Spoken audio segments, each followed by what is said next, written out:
So for sure, Tshisekedi should be alarmed.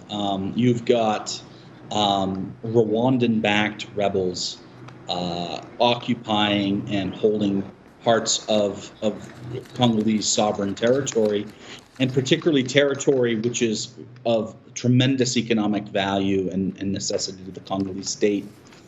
So from a geostrategic and from an economic perspective, Tshisekedi should be concerned.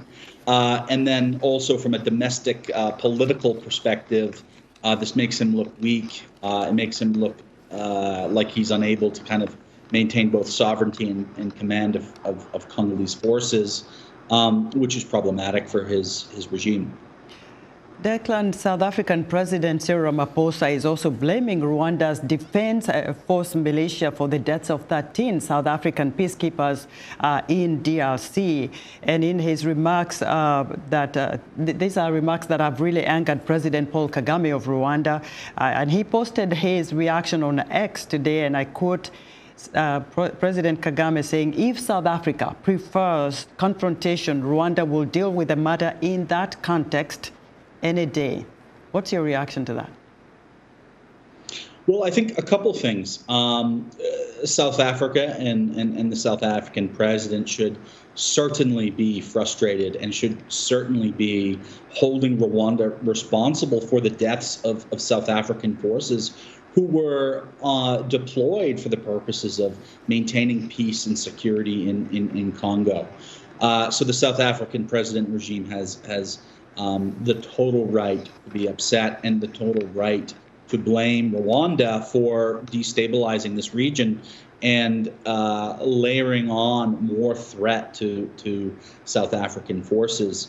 If we look at Paul Kagame, the Rwandan president's reaction, this is of course the reaction of somebody who is attempting to muddy the waters and misguide observers and analysts by kind of putting South Africa down and criticizing the stance. I'm not at all surprised that that's what Rwanda is choosing to do, and ultimately, what needs to happen is there needs to be more African states, more allied Western states, criticizing Rwanda for this, and not just for South Africa. South Africa has had tremendous loss as a consequence of this unlawful activity.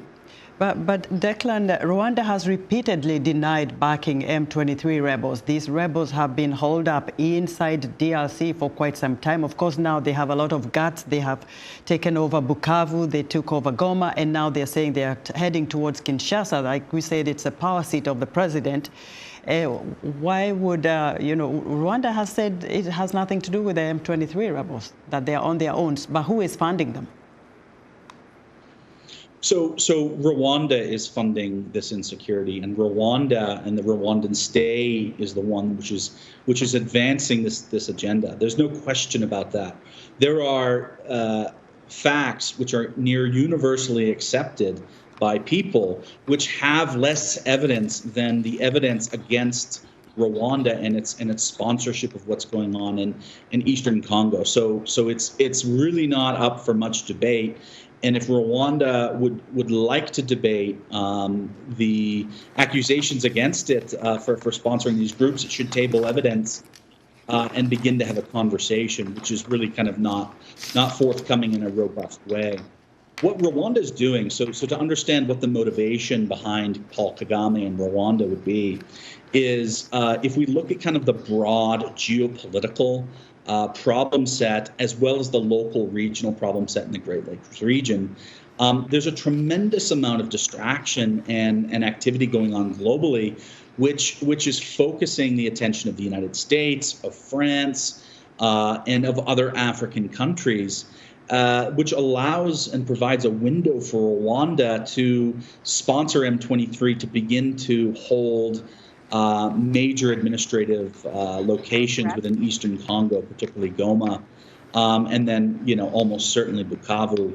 And so this is something that Rwanda can do without much recourse. And of course, the reason is that there's tremendous mineral and other resource which is bringing wealth to the Rwandan state, which then allows Rwanda to advance its own agenda.